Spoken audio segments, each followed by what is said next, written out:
안녕하세요. 타코 성형외과 타코TV입니다. 최근에 광대뼈 수술 시 절골선을 높게 하면 부비동염에 걸리기 쉽고 그 위험성이 높아진다는 내용의 영상 보신 적 있지 않으세요? 광대 수술이나 성형수술에 관심 있는 분이라면 한 번쯤은 보셨을 거라 생각될 만큼 진짜 많아요. 실제로 문의량도 굉장히 많이 늘어서 이 핫한 이슈에 대해 성형외과 전문의 김타코 원장님과 직접 이야기 나눠보려고 합니다. 안녕하세요. 타코 성형외과 원장 김타코입니다. 원장님, 광대뼈 수술하고 부비동이 열려서 부비동염에 걸릴까봐 걱정된다는 문의가 많아요. 괜찮을까요? 부비동염에 대해서 먼저 말씀을 드릴게요. 부비동염을 알려면 부비동에 대해서 알아야 하겠고요. 그 부비동은 코에 부속된 동굴이라는 의미로 코 주변에 공기가 지나다니는 빈 공간을 말해요. 이 부비동은 공기가 항상 들락날락하기 때문에 박테리아나 바이러스, 기타 알레르기, 유발물질 등도 들어올 수 있겠죠. 그리고 이러한 것들이 부비동에 들어와서 염증을 일으키는 것을 부비동염이라고 해요. 부비동은 총 4개가 있는데 그 4개 중에서 여기 있는 상악동이 가장 큰 편이고 가장 아래쪽에 있어서 이 부분에 염증이 먼저 생기는 경우가 대부분이죠. 그래서 상악동염으로도 불려요.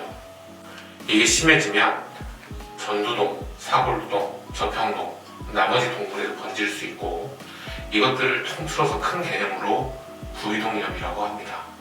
자, 이 부비동염은 생긴 지 얼마 안 되었다면 급성 부비동염이라고 하고 이 급성 부비동염이 반복적으로 발생한다 또는 증상이 잔잔하게 오래되었다면 만성 부비동염이라고 합니다. 그리고 여기에 고름이 가득 차 있다고 하면 축농증이라고 하죠. 광대뼈 수술을 하면 부비동이 조금 열리든 많이 열리든 열리게 됩니다. 부비동이 동굴같이 빈 공간이라고 했잖아요. 이 공간에 피나 뼈가루가 조금 고일 수 있겠죠. 그리고 부비동은 항상 공기가 들락날락하는 공간이라고 했잖아요. 외부에서 들어온 박테리아가 이 조금 고인 피나 뼈가루를 먹이로 해서 조금 더 잘 자라게 돼요. 그래서 광대뼈 수술 후 초기에 부비동염이 생길 가능성이 조금 증가합니다. 그럼 광대뼈 수술을 하고 부비동염에 걸리면 수술을 하지 않은 사람과 치료 방법이 다른가요? 아니요. 일반적인 부비동염과 똑같은 치료를 하게 돼요. 첫째로는 생활하는 실내에 충분한 가습과 환기가 가장 중요합니다. 둘째로 약물 치료가 그 다음으로 중요합니다. 약물 치료, 즉 항생제 치료에 대해서는 조금 의견이 다를 수 있지만 한국에서는 항생제 치료를 조기에 하는 편입니다. 약을 복용하는 기간은 보통 2주입니다. 그리고 간혹 길어지면 4주까지 드시기도 해요. 거의 대부분의 부비동염, 약 99% 이상은 이렇게 2가지로 치료가 됩니다. 광대뼈 수술을 하시고 혹시라도 부비동염이 생긴 분들도 환경 개선과 약물 치료로 치료를 하게 됩니다. 그리고 수술 후 약 6개월 정도 지나 광대뼈가 다 붓고 다 회복이 되고 나면 부비동염에 걸릴 확률은 수술 전과 동일해집니다. 광대뼈 수술 초기에 부비동염에 취약해질 수 있다고 하셨는데 예방법은 없나요? 다른 영상에선 절골선을 낮추면 좋다던데 이 방법에 대해서는 어떻게 생각하세요? 상담 때 많이들 여쭤보시는 질문 중 하나예요. 부비동이 아예 열리지 않게 수술한다면 참 이상적이겠지만 실제로 광대뼈 수술을 하면서 이런 경우는 매우 드물고요. 광대뼈 수술을 하면 부비동이 조금이든 많이든 열리는 경우가 대부분입니다. 그런데 부비동이 조금 열리면 부비동염으로부터 안전하다, 많이 열리면 부비동염으로부터 더 위험하다라고 말씀하시는 분들이 있는데 이것에 대한 비교 데이터나 논문은 없습니다. 제 경험을 비춰서 말씀을 드리면 제가 약 10년 정도 안면유거 수술을 중점적으로 하고 있는데요. 절골선을 낮게도 해봤었고 높게도 해봤는데 기본적으로 광대뼈 수술을 하신 분들 대부분은 부비동염에 걸리지 않았고요. 1년에 한두 명 또는 두세 명 정도만 초기 회복기에 부비동염에 걸렸습니다. 그리고 이분들 모두 환경 개선과 약물 치료로 해결이 되었고요. 광대 수술을 주로 하시는 원장님들의 생각의 흐름은 대체적으로 비슷한 것 같아요. 광대 수술을 하면 부비동이 열리고 이로 인해 부비동염이 일시적이지만 호발하는 경향이 있다. 그러면 절골선을 내리자, 바깥쪽으로 이동시키자, 이렇게 생각을 하죠. 저도 그랬고요. 약 8년 전쯤인데 그때 당시에 몇 달간은 절골선을 조금 더 바깥쪽으로, 조금 더 아래쪽으로 내렸었어요.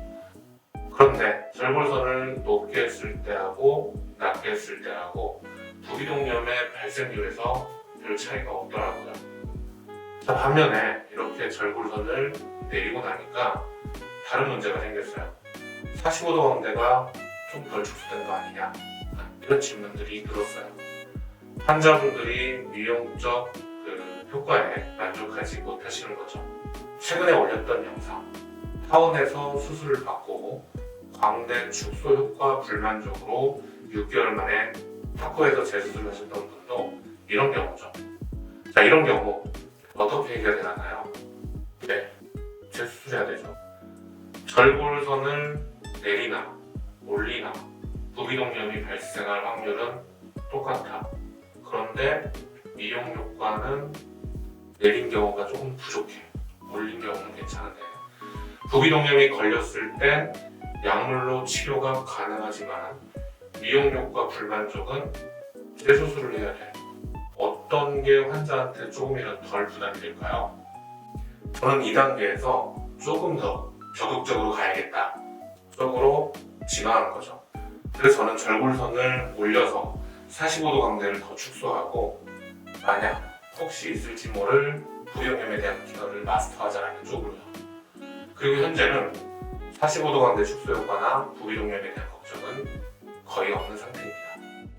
부비동염에 걸린 적이 있거나 만성 부비동염인 사람이 광대 수술을 받아도 될까요? 네, 해도 됩니다. 대신 원래 부비동염이 있었던 분들은 광대뼈 수술 후 부비동염에 조금 더 취약해질 수 있으니까 회복기에 실내의 가습이나 환기, 몸의 컨디션 조절 등에 조금 더 신경 쓰셔야 한다고 말씀드립니다. 물론 저도 수술 전과 수술 후에 더 신경을 쓰죠. 수술 전 CT에서 부비동 점막의 두께가 두터워져 있다고 하면 수술 중에 세척을 평소보다 좀 더 많이 하고 있고요. 그 다음에 항생제 처방도 좀 다른 분들하고 다르게 처방을 해서 특별한 문제 없이 회복하실 수 있도록 하고 있습니다. 자, 이 CT는 몇 년 전에 이미 부비동염과 축농증으로 축농증 수술까지 받으셨던 분의 것입니다. 이미 부비동염에 대한 이야기를 많이 들어서 광대뼈 수술을 하고 싶은데 걱정이 됐던 거죠. 제 설명을 쭉 들으시고 결국 타코에서 광대뼈 수술을 받으셨고요. 이분의 경우에는 제가 항생제를 2가지 처방을 했었습니다. 수술 중 세척도 다른 분들에 비해 2배 정도 더 했었네요. 자, 이렇게 수술 받는 분도 조금 더 신경 쓰고 수술하는 의사도 조금 더 신경을 쓴다면 예전에 부비동염에 걸렸던 적이 있는 분들도 안전하게 광대뼈 수술을 받으실 수 있습니다. 마지막으로 이번 주제에 대해 궁금해하시는 분들, 또 걱정하시는 분들께 조언 부탁드립니다. 저는 광대뼈 수술과 부비동염의 상관관계를 이렇게 생각합니다.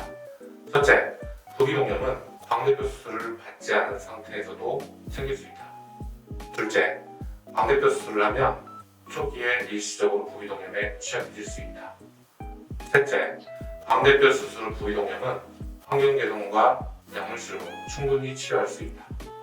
넷째, 광대뼈 수술 시 절골선이 높아 부비동이 많이 열렸다고 해서 부비동염의 위험성이 증가하지는 않는다.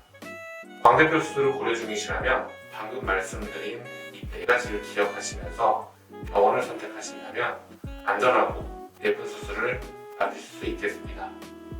감사합니다.